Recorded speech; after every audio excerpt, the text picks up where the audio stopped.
What is the price of a dream?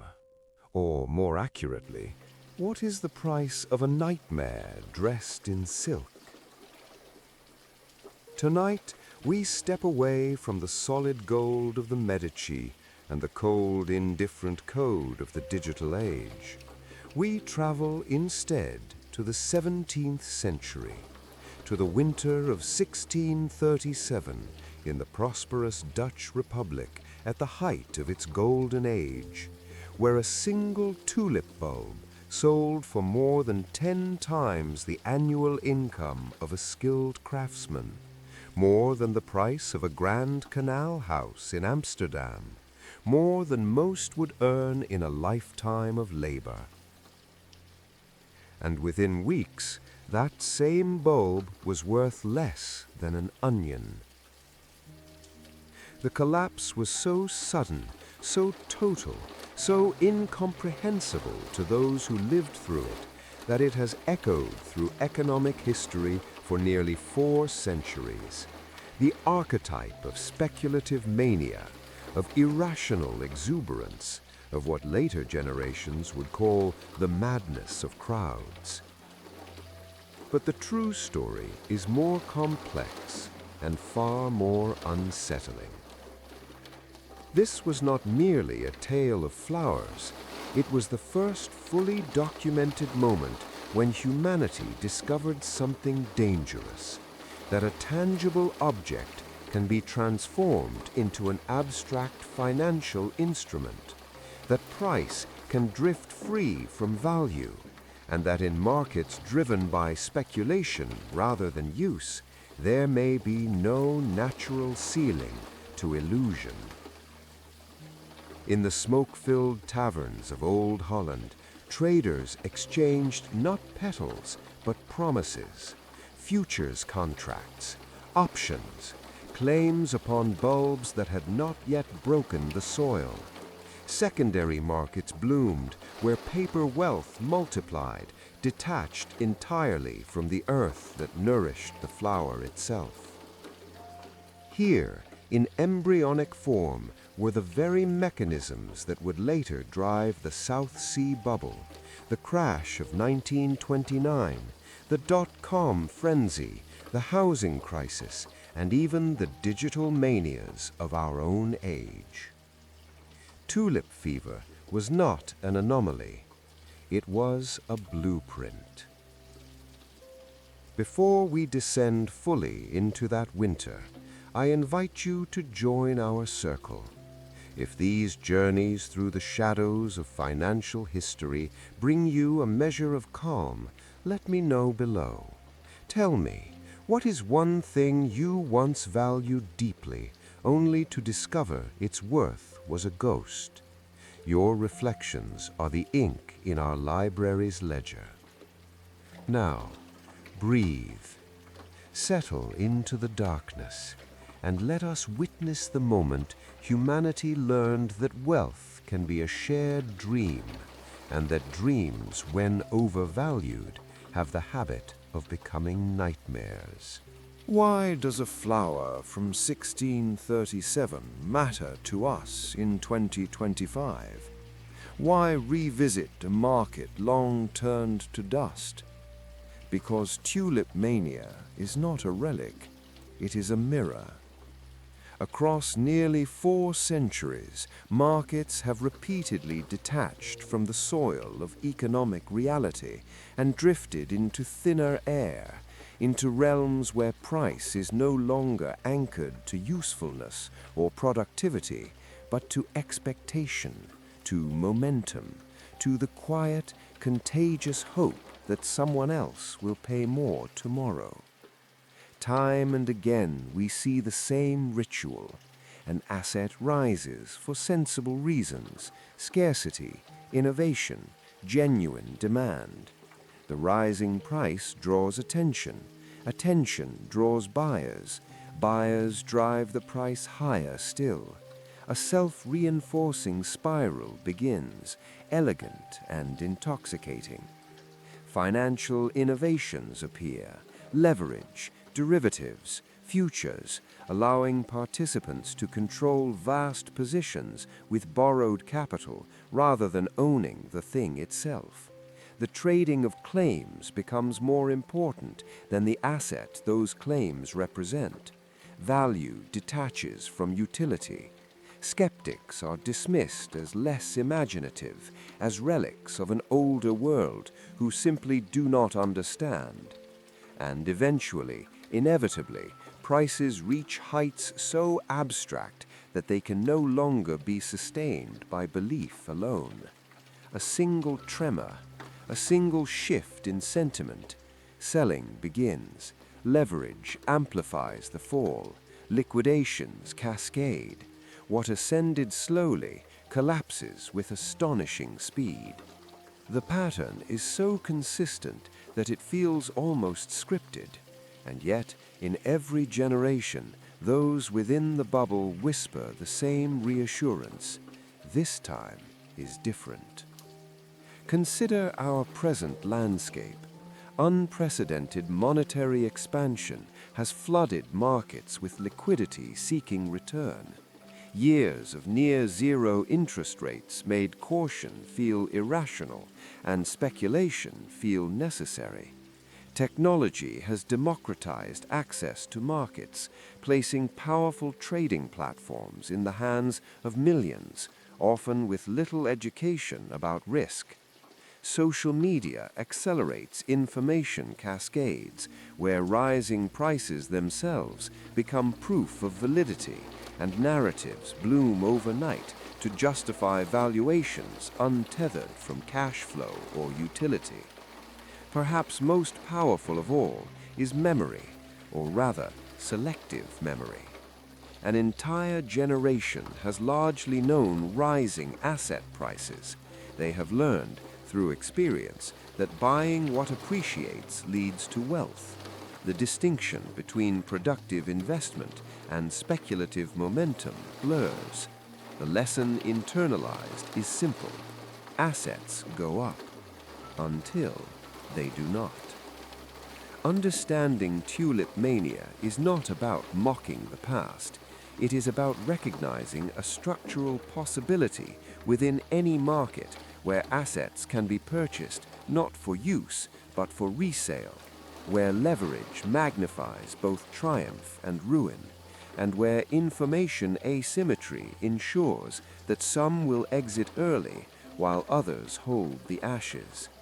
These conditions do not guarantee a bubble, but they create the fertile soil in which one may bloom. Tulip fever was not about petals, it was about psychology. It was about the discovery that when price becomes a story about future price, when markets trade on expectation rather than substance, there is no natural limit to how high the dream may climb, nor how violently it may awaken. And so, as we drift deeper into 1637, ask yourself gently, are we studying the past, or are we studying ourselves? Breathe. The taverns are growing louder, and the bulbs, though still beneath the soil, are already being sold. Before a bubble can bloom, the soil must be prepared. To understand how Tulip Mania emerged, we must first return to the Dutch Republic of the 1630s, not as a quaint landscape of windmills and canals, but as the wealthiest and most financially sophisticated society in 17th century Europe. This was a young republic, newly wrested from Spanish Habsburg rule after decades of war. By the early 1600s, the northern provinces, Holland and Zeeland, had secured control over the arteries of European trade. While the south suffered under conflict, the northern maritime cities flourished, and at the center of it all stood Amsterdam. By the 1630s, Amsterdam was the beating heart of global commerce. Dutch ships carried spices from the East Indies, sugar across the Atlantic, timber and grain from the Baltic, textiles and manufactured goods across Europe. Capital flowed efficiently. Credit instruments were common. Bills of exchange and maritime insurance allowed risk to be distributed across oceans. In such an environment, almost anything could be monetized, even a flower. Tulips had arrived from the Ottoman Empire only decades earlier. Their exotic forms and vivid patterns made them irresistible status symbols among the wealthy. And here, biology played a curious role. The most prized tulips, those with dramatic flames and streaks, owed their beauty to a virus that altered pigmentation unpredictably. These patterns could not be reliably reproduced. True specimens were rare. Scarcity, aesthetic allure, status signaling, reproductive potential. There were entirely rational reasons for certain bulbs to command substantial prices. At first, the market was modest. Growers sold directly to collectors. Prices were high, but not absurd, the cost of several months, perhaps a year of comfortable income. But sometime in the early 1630s, the center of gravity shifted. Traders realized that profit need not come from growing tulips, but from anticipating their price movements. Tulip cultivation created a natural complication. Bulbs could only be lifted and delivered in a narrow summer window. Buyers who wished to secure rare varieties year-round began entering into contracts for future delivery. Thus emerged the tulip futures market. Initially, this served a legitimate purpose. Growers locked in prices, buyers secured supply, risk was reduced. But futures possess a peculiar enchantment. They require only a fraction of the total price as a down payment. With a small sum, one controls a much larger claim. If prices rise, the return on that small initial outlay can be extraordinary. If they fall, the loss can be swift and devastating. Leverage entered the garden. Speculators, with no intention of ever touching a tulip bulb, began trading contracts simply to profit from price fluctuations. The flower itself became secondary. What mattered was the motion of the number. And then came the final transformation.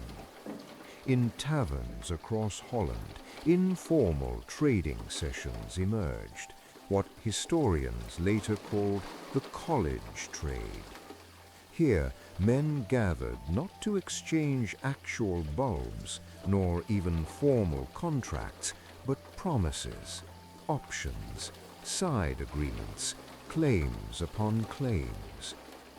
These trades operated outside formal legal structures. No notarized contracts, no institutional enforcement. Participants paid small entrance fees and then gambled, calmly, confidently, on future price movements. The volume of claims soon dwarfed the physical supply of tulips. A single bulb might underlie dozens, even hundreds of derivative agreements. Most participants were no longer trading flowers. They were trading expectation. They were trading narrative. They were trading each other's belief. And in that subtle shift from tangible object to abstract instrument, the seed of mania was fully planted. The tulip still lay beneath the soil, yet fortunes were already being counted. Breathe. Listen closely. The taverns are warm. The candles flicker. Contracts change hands in the glow of optimism, and somewhere, quietly, price begins its long separation from reality. Now, we arrive at the winter itself. The air is cold, the canals are rimmed with frost, and prices begin to lose their memory of gravity. Through the early 1630s, tulip prices had risen steadily, supported by genuine demand and genuine scarcity. Wealthy collectors competed for rare varieties. Growers cultivated patiently. The ascent was noticeable, but not irrational. Then, in late 1636, something shifted. The rise became a surge. Even common varieties, bulbs with no remarkable beauty, easily propagated and widely available, began selling for astonishing sums.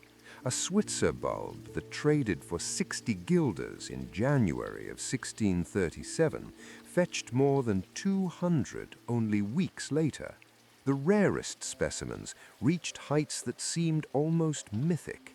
A single Semper Augustus reportedly exchanged hands for 5,000 guilders, plus a carriage and horses, enough to purchase one of the finest canal houses in Amsterdam. Nothing fundamental had changed. The tulip had not discovered a new use. The soil had not grown more fertile. The supply had not vanished overnight. What changed was belief.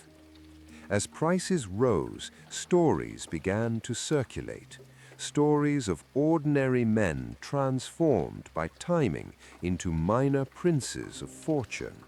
A weaver who multiplied his modest savings tenfold in weeks. A carpenter who sold contracts and purchased a house. A sailor who borrowed, speculated, and returned to shore debt-free and triumphant. These tales traveled faster than ships. Each success attracted new participants. Each new participant pushed prices higher. Each higher price created another success story, a perfect self-reinforcing loop. Early skeptics were dismissed gently at first, then confidently. They simply did not understand tulips. They lacked vision. They were prisoners of old valuations in a new age of opportunity. Those who profited attributed their gains to insight rather than timing, skill rather than momentum, and narratives blossomed to justify the ascent. Tulips were said to be the pinnacle of horticultural achievement. European aristocrats would pay any price for rare specimens. The Dutch Republic's prosperity would only expand. Foreign buyers, especially from France, would drive demand ever upward. The virus that created those dramatic streaks ensured true scarcity. Even common bulbs, it was argued, might produce rare offspring and thus possessed hidden potential. None of these arguments were entirely false. That is what made them so persuasive. The leap required was subtle. From tulips have value to this bulb is worth more than a decade of skilled labor. While prices rose, that leap felt effortless. In taverns hosting the so-called college trades, speculation became not a vice, but a badge of sophistication. To participate was to demonstrate financial acumen. To abstain was to appear timid, provincial, incapable of recognizing opportunity. Neighbors grew wealthy. Acquaintances boasted of gains. To stand aside was to endure the quiet ache of missing out. Fear of loss was replaced by fear of absence. And so intelligent, educated, practical men, merchants who had navigated global trade and complex finance, found themselves bidding on promises, on claims, on expectations layered atop expectations. Then, in early February 1637, the spell fractured. At an auction in Haarlem, buyers simply declined to bid at the expected prices. No war interrupted trade, no plague swept the city, no tulip blight was discovered. There was only hesitation. And in that hesitation lay revelation. The market recognized suddenly and collectively that the bulbs were worth hundreds of guilders only because everyone believed they were worth hundreds of guilders. If belief faltered, there was no floor. Selling began. Panic followed. Contracts demanding delivery at yesterday's prices became instruments of ruin. Because much of the trading had been informal, tavern promises, unwritten agreements, there was little legal recourse. The structure that had enabled such effortless ascent provided no support in dissent. Prices collapsed with astonishing speed. Bulbs that had sold for fortunes could not find buyers at any price. Paper wealth evaporated. Fortunes that had existed only in ledgers and in hopeful conversation dissolved into winter air. What remained were the tulips themselves, beautiful, fragile, plantable in gardens, but no longer capable of purchasing houses, carriages, or dreams. Breathe. The candles gutter. The taverns grow quiet. Outside, beneath the frozen earth, the bulbs wait patiently for spring, indifferent to the rise and fall of human expectation. And the market, having glimpsed its own reflection, shudders in the cold. Now, let us step back from the tavern table. Let the contracts rest. Let the noise soften. If Tulip Mania was not madness in the simple sense, not a sudden infection of stupidity, then what was it? Why do such episodes recur century after century, despite the cautionary tales carved into our collective memory?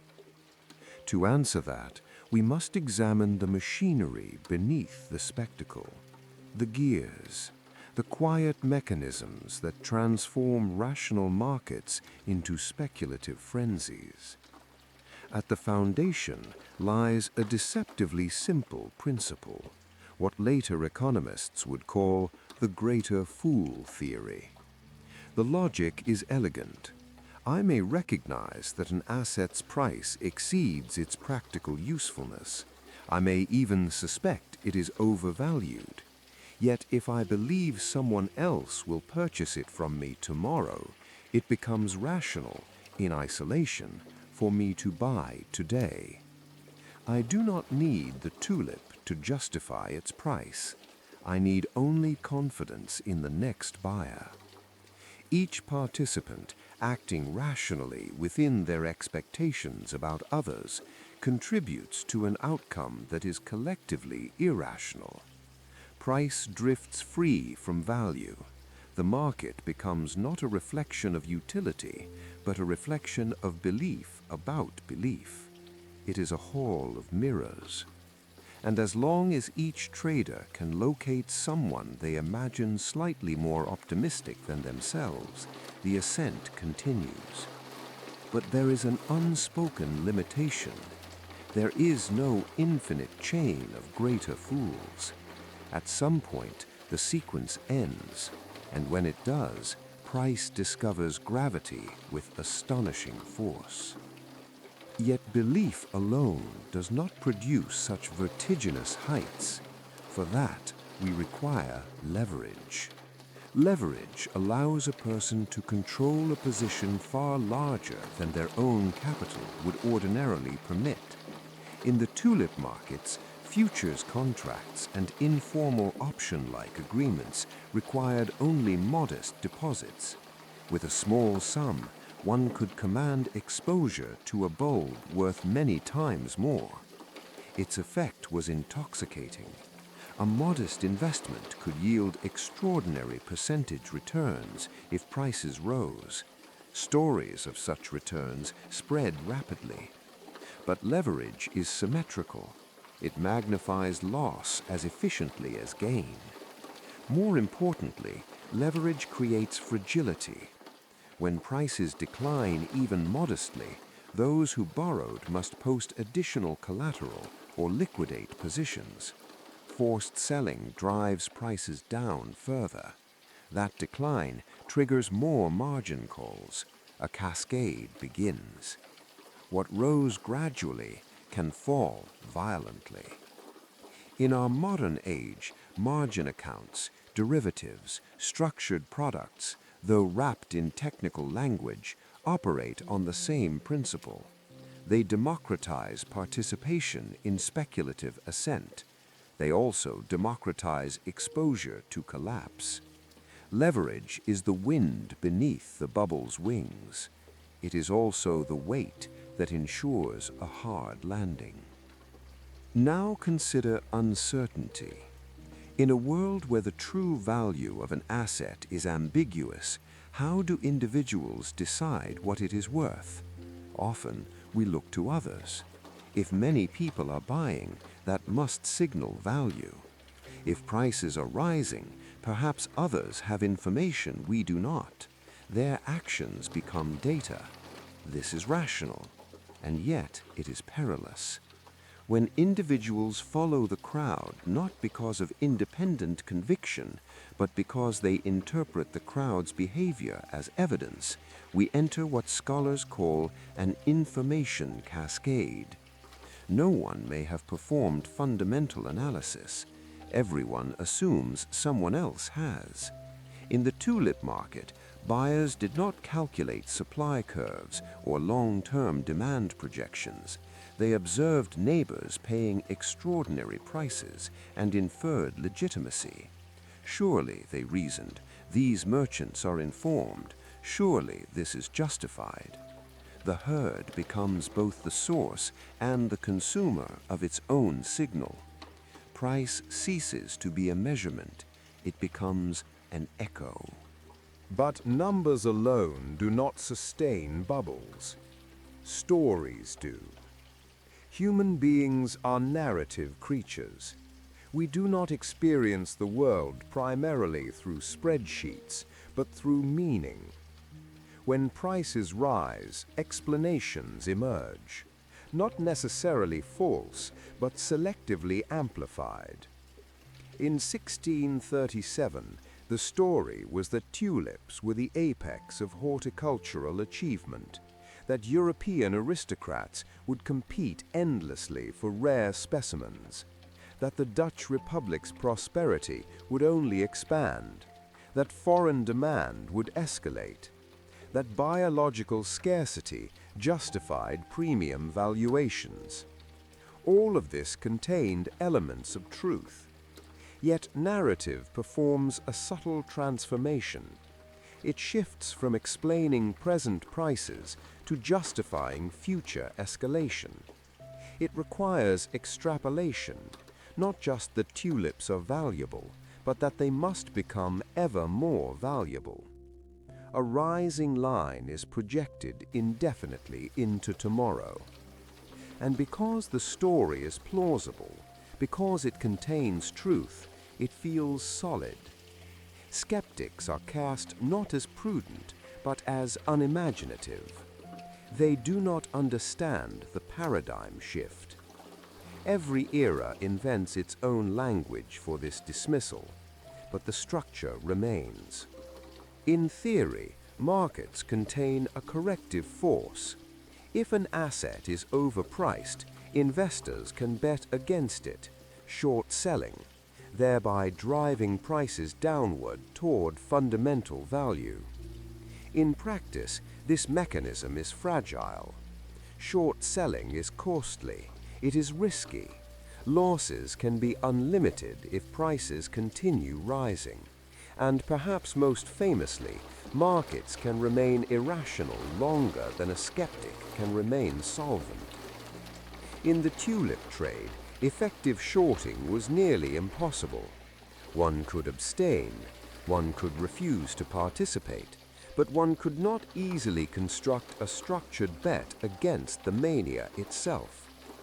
There was no organized mechanism to apply downward pressure while optimism reigned. As long as new buyers entered, prices could ascend without constraint. Only when buyers hesitated, when belief itself flickered, did the market correct. And it corrected not gradually, but at once. When we place these mechanisms together, the greater fool logic, leverage, information cascades, narrative reinforcement, and the difficulty of shorting, we see that Tulip Mania was not an inexplicable anomaly. It was a system behaving according to its own internal possibilities. Any market where assets can be purchased for resale rather than use, where leverage amplifies exposure, where social proof substitutes for analysis, where compelling narratives justify rising prices, and where betting against excess is costly or constrained. Such a market contains within it the seed of a bubble. The recurrence across centuries is not evidence of collective amnesia. It is evidence of structure. We are not uniquely foolish. We are consistently human. And here lies the most unsettling truth. None of these mechanisms require malice. No conspiracy is necessary. No villain need orchestrate events. Each participant acts within incentives that feel reasonable. Each decision taken individually can appear prudent. Yet together they produce a crescendo and then a collapse. The tulip was merely the vessel. The machinery beneath it, psychological, financial, social, remains with us still. Breathe. Feel the rhythm of ascent and descent. The bubble is not an accident. It is a pattern. And patterns, once recognized, ask a quiet question of us. If we know the mechanisms, why do we still believe we are immune? We have lingered in 1637 long enough to feel its chill. Now, let us open our eyes, because the machinery we have examined, the greater fool, leverage, narrative, herding, did not vanish with the tulip's fall. It simply changed costume. The human mind has not been redesigned in 4 centuries, and markets are theaters of human behavior. Consider the recent cryptocurrency booms and collapses. Digital tokens with minimal intrinsic utility, no cash flow, no productive output, traded at valuations justified almost entirely by expectation of future appreciation. Early adopters amassed fortunes. Screenshots of astronomical gains spread across social media. Leverage through margin trading and derivatives amplified both ascent and ruin. Narratives flourished. A paradigm shift in money, a revolution in finance, the end of central banking, the dawn of decentralized sovereignty. Skeptics were dismissed as relics who did not understand the technology. And when sentiment shifted, sometimes triggered by a single bankruptcy, a single regulatory announcement, a single failure of confidence, billions of paper wealth evaporated in weeks. The parallels are not poetic, they are structural. But tulips were frivolous, one might object. Surely bubbles cannot form in essential assets. And yet, the housing crisis of 2006 to 2008 demonstrated precisely that they can. Homes are not speculative fantasies, they are shelter, they possess undeniable utility. Real estate had been a stable store of value for generations, and still, Prices in the United States, Spain, Ireland, and elsewhere rose far beyond what incomes or rents could sustain. Mortgages requiring little verification enabled buyers with limited means to speculate. Complex derivatives, securities tied to mortgage payments, were traded independently of the houses themselves. Narratives assured the public that nationwide housing declines were impossible, that demographic trends guaranteed perpetual demand, that financial innovation eliminated risk. The same elements were present: leverage, momentum, narrative, detachment of price from sustainable value. And when the reversal came, it was not a gentle correction, it was systemic. The lesson is sobering. No asset is immune. Not flowers, not houses, not technology. Even in equity markets, we observe familiar patterns. Companies with no clear path to profitability trade at valuations justified by potential dominance, by total addressable markets, by visions of future scale that may or may not materialize. Early investors profit spectacularly at public offerings. Their gains attract new buyers hoping to replicate the ascent. Prices rise not because profits justify them, but because others are willing to pay more. It is the tulip again, an asset of uncertain present value, priced for an imagined future. And as long as belief sustains momentum, the valuation appears validated by its own movement, until it is not. Non-fungible tokens may represent the most literal echo. Digital images, infinitely reproducible, sold for extraordinary sums because a blockchain recorded a specific instance as authentic. Artificial scarcity was imposed upon inherent abundance. The absurdity was visible to many, yet did not prevent participation. Early adopters profited. Their profits became proof. The proof attracted new entrants. Prices escalated beyond reason. Skeptics were told they simply failed to grasp the new era. Within roughly 2 years, the cycle completed itself. Obscurity, euphoria, collapse. The tempo of bubbles has accelerated with technology. The pattern has not. Tulip Mania also reveals something uncomfortable about distribution. Early entrants, often wealthy merchants, purchased bulbs before the frenzy. They sold into the mania at extraordinary prices.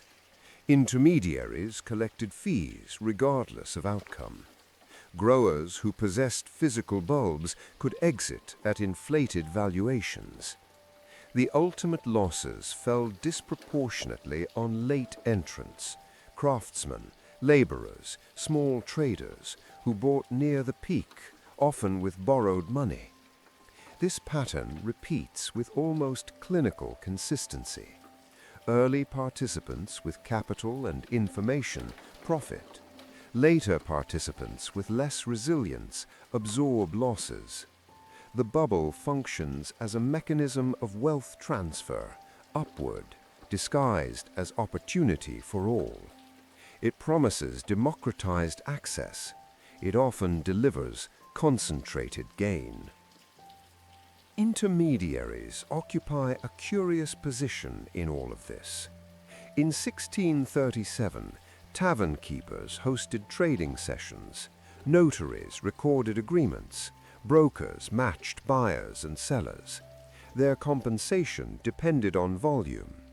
They profited whether prices rose or fell. Modern brokerages, exchanges, and investment banks operate under similar incentives. Commissions, spreads, underwriting fees. These are generated by activity, not by prudence. Volatility can be profitable for the intermediary, even when devastating for participants. The system does not require malice. It requires only incentives aligned with movement rather than stability. Then there is knowledge. Tulip growers understood bulb quality far better than urban speculators. Professional traders recognized when price action was detached from supply realities.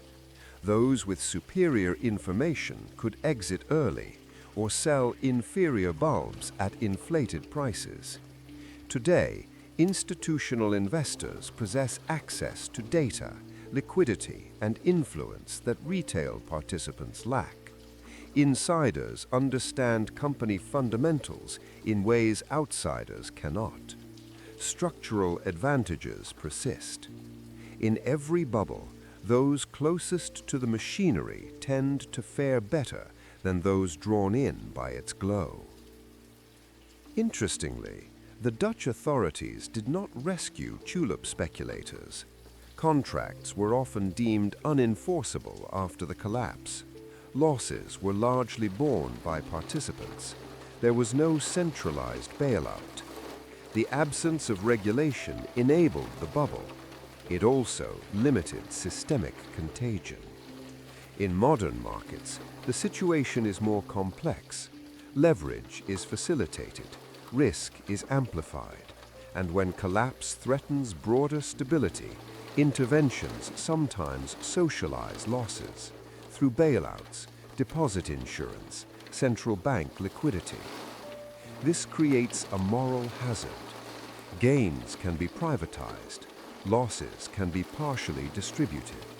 The incentive to speculate is quietly strengthened. Let us return briefly to 1636 to 1637. From October to early February, roughly 4 months, tulip prices surged several 100%. The steepest increases occurred in the final weeks. This acceleration is characteristic. As prices rise rapidly, potential returns appear enormous relative to perceived risk. Fear of missing out intensifies, leverage expands.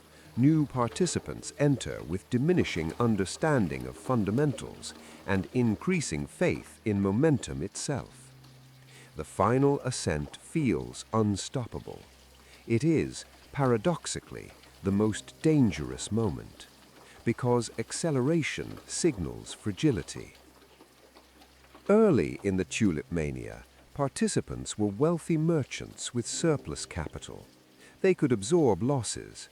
As prices soared, craftsmen, shopkeepers, and laborers entered. They invested essential savings. They borrowed. They purchased on credit. This shift increased systemic fragility. Those least able to endure losses became most exposed. When reversal came, they were forced sellers. And forced selling accelerates collapse. Observe how the story evolved. At first, justification referenced scarcity and beauty. Later, as prices exceeded any plausible fundamental explanation, the narrative became circular. Tulips were valuable because the market had revealed their value. Prices would rise because participation was broad.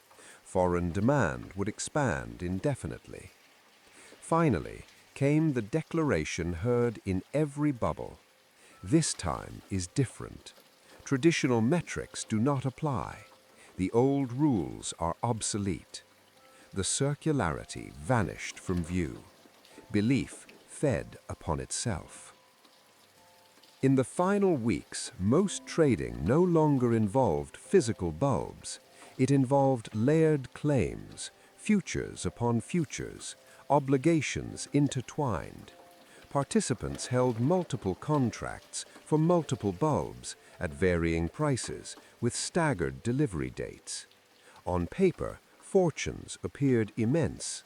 In reality, the system had become a pyramid of leveraged exposure. If prices continued rising, it would appear sustainable. If they declined, most participants owed more than they possessed. The volume of contracts far exceeded the number of bulbs that existed. The market was no longer trading flowers, it was trading abstraction. And here, perhaps, is the quietest lesson of all. Speculative bubbles do not require ignorance. They require optimism amplified by structure. They require stories that are partly true. They require leverage that makes dreams feel attainable. They require social proof that transforms risk into opportunity. And above all, they require the ancient human belief that we can exit before the music stops. The tulip did not invent these forces, it revealed them. And every generation since has rediscovered them, dressed in new language, adorned with new technology, illuminated by new screens. The costumes change, the choreography remains. Breathe. We are not separate from the pattern. We are participants in it. And the question that lingers, as soft as winter wind through a Dutch canal, is not whether bubbles will form again, but whether when they do, we will recognize the flower in disguise. The deepest revelation to emerge from Tulip Mania is not that people can be foolish, but that markets can implode through their own internal logic, without fraud, without conspiracy, without any single catastrophic mistake. In the 1630s Dutch Republic, centered in cities like Amsterdam, each participant behaved in a way that made sense from their individual perspective. Prices were rising, demand was visible, neighbors were profiting, contracts were being honored until they weren't. Buying a bulb in order to sell it later at a higher price was not madness, it was a strategy that for a time worked flawlessly. Early buyers sold to later buyers at substantial gains. Professional intermediaries earned commissions arranging trades. Even many late entrants profited, provided they exited before the music stopped. The system functioned smoothly so long as new participants continued to enter. But embedded within that success was a fatal contradiction. The entire structure depended on a constant influx of fresh buyers. Once the pool of willing entrants was exhausted, either because everyone inclined to speculate had already joined, or because prices had reached levels so detached from any plausible utility that they deterred newcomers, the mechanism stalled, and when it stalled, it collapsed. If the only reason to buy an asset is to sell it to someone else at a higher price, then the disappearance of the someone else eliminates the rationale for holding it at all. This dynamic reveals a truth about financial systems that remains uncomfortable even today. Markets can detach completely from fundamental value through purely endogenous forces. No manipulation is required, no collective insanity is necessary. Each individual may act rationally based on observable price trends and social validation, yet the aggregate outcome can be collectively irrational and structurally doomed. Rational behavior at the micro level does not guarantee rational outcomes at the macro level, particularly when prices are determined less by underlying utility or cash flow and more by expectations about future price increases. Tulip Mania demonstrated that markets are not inherently self-correcting. They are, under certain conditions, self-reinforcing. Rising prices validate optimism. Optimism attracts capital. Capital drives prices higher. Higher prices silence skepticism. The feedback loop continues until valuation loses all anchor. The eventual correction is not gradual, but abrupt, because once confidence falters, the same reflexive mechanism works in reverse. Selling begets selling. liquidations accelerate declines. What inflated slowly deflates violently. The question of responsibility exposes another enduring feature of speculative bubbles, the diffusion of blame. Who caused the tulip collapse? The growers who charged extraordinary sums were responding to market demand. The traders who facilitated contracts were providing a voluntary service. The buyers willingly agreed to terms they believed advantageous. Tavern owners merely hosted transactions. Authorities had no regulatory framework for such markets and little precedent for intervention. No single actor engineered the disaster, yet the collective result devastated many participants. When responsibility is distributed across thousands of rational decisions, accountability becomes nearly impossible to assign, even when the damage is severe. The aftermath reveals how societies metabolize financial catastrophe and how they often internalize the wrong lessons. Confronted with thousands of defaulted contracts, Dutch authorities effectively reclassified many tulip agreements as a form of gambling rather than enforceable commerce. Contracts were softened, settlements negotiated, and widespread financial contagion was avoided. In the short term, this response stabilized the broader economy. There was no systemic collapse extending beyond the tulip market itself. Yet the longer-term implication was more ambiguous. If speculative contracts could be partially voided when losses became unbearable, then participants might infer that extreme downside risk would not be fully enforced. This is the essence of moral hazard. The perception that catastrophic consequences will be mitigated reduces the perceived cost of taking extreme risks. By cushioning the blow, authorities may have preserved social stability, but they also implicitly signaled that speculative excess might be survivable. For nearly 4 centuries, Tulip Mania has functioned as a cultural metaphor for financial absurdity, and yet its warning has failed to prevent repetition. The pattern reappeared in the South Sea bubble, resurfaced during Britain's railway boom of the 1940s, culminated in the crash of Wall Street crash of 1929, echoed in the dot-com bubble, and reverberated through the 2008 financial crisis. In each case, participants insisted that structural transformation justified extraordinary valuations. In each case, skeptics were dismissed as unimaginative or obsolete. During the late 1990s, critics who questioned billion-dollar valuations for unprofitable internet companies were told they failed to grasp the revolutionary nature of connectivity. In the mid-2000s, those who warned that housing prices had detached from income fundamentals were told they underestimated demographic demand and financial innovation. In the era of cryptocurrencies, skeptics who question intrinsic value are told they misunderstand blockchain's transformative promise. The asset changes, the narrative changes, the technology changes, the underlying mechanism does not. A new opportunity emerges with some legitimate foundation. Prices begin rising. Early gains attract attention. Speculation replaces investment. Financial innovation increases leverage and accessibility. Skeptics are marginalized.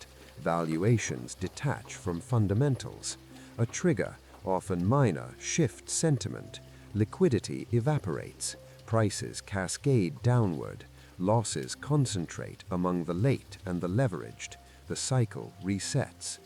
Tulip mania persists not because people fail to learn history, but because each generation believes its circumstances are unique. The details are always different enough to obscure the structural similarities, and so the conviction returns, as it always does, that this time is different, until it isn't. Tulip mania did not break the Dutch Empire. That is hyperbole. The collapse caused real suffering. Fortunes vanished, contracts dissolved, reputations were bruised. But the Dutch Republic did not fall. The Dutch Republic continued its golden age for decades after tulip prices collapsed. Amsterdam remained Europe's commercial and financial center through the mid-17th century, before gradually yielding dominance to England and France. The empire did not shatter. The navy still sailed, the banks still cleared payments, trade still flowed. The economic damage was contained. Speculation had occurred largely in taverns and informal markets outside the core financial institutions. Authorities declined to rigidly enforce many of the contracts after the collapse, and the Dutch economy was diversified: shipping, trade, finance, manufacturing. Losses in tulips did not cascade through the entire system. As bubbles go, Tulip Mania was almost benign. It ruined individuals, it embarrassed a nation, but it did not trigger systemic collapse. No essential institutions failed, no sweeping state rescue was required. And yet, the breaking that Tulip Mania represents was real.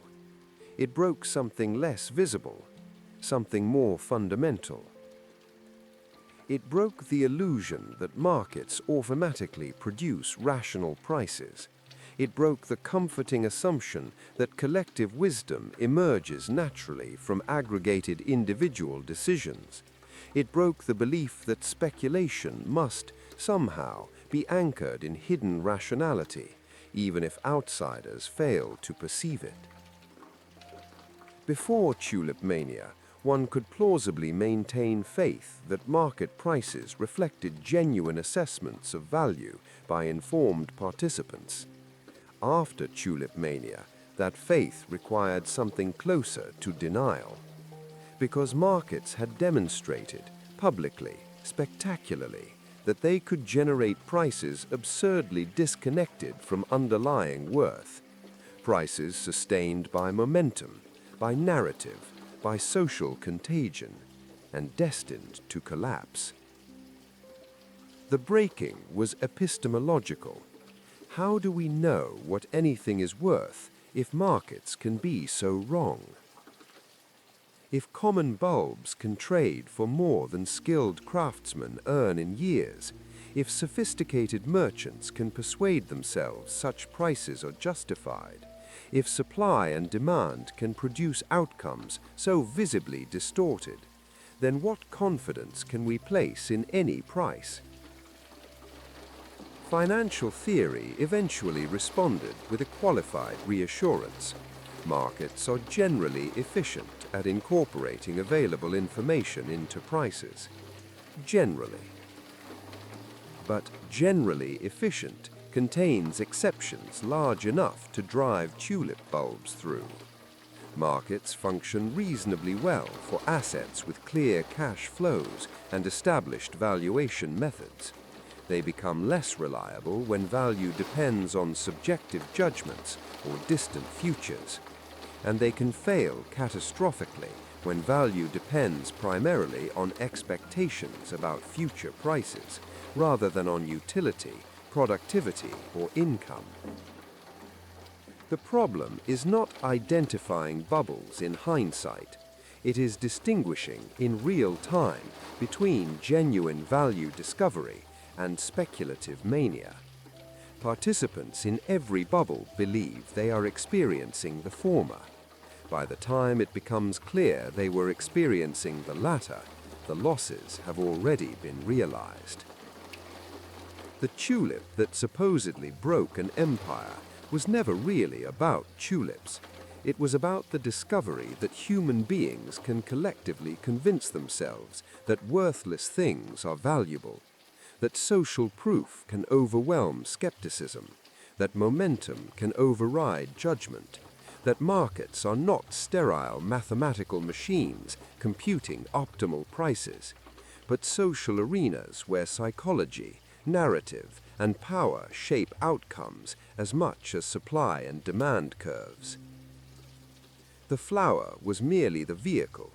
17th century Dutch society learned through bulbs what later societies would learn through railway shares, industrial stocks, internet companies, mortgage securities, and digital tokens. The alchemy works the same time. Collective belief transforms an ordinary asset into a vessel of wealth. Rising prices validate the belief. Validation attracts more believers. Belief becomes conviction. Conviction becomes inevitability. Until it stops working. And when it stops, the reversal is sudden, total, devastating.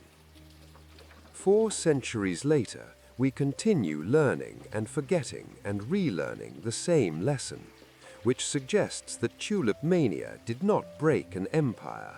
It broke something more unsettling, the comfortable illusion that markets are rational, that crowds are wise, that prices reflect value, that this time will be different. The bulbs remain in the ground. Each spring they bloom with the same beauty that captivated 17th century collectors. They are utterly indifferent to the financial catastrophe that once swirled around them. They are exactly what they have always been worth, whatever someone will pay to enjoy their brief color, to plant them in a garden, to give them as a gift. The flower has not changed. We have. It is humans who transform it into an instrument of wealth transfer, humans who inflate belief until it becomes unsustainable, humans who suffer when reality reasserts itself. The tulip broke nothing. We break ourselves. Again and again on the same mechanisms of speculation and delusion, and afterward we reconstruct the illusion that we have learned, that we understand markets, that we can distinguish value from price, that next time when we observe rapid appreciation in some new asset class, we will recognize whether it reflects genuine discovery or merely another iteration of the oldest pattern in financial history. The costume changes. Flowers, railways, internet companies, cryptocurrencies. But the script remains the same. Collective belief, collective euphoria, collective catastrophe, and somewhere already forming the next tulip.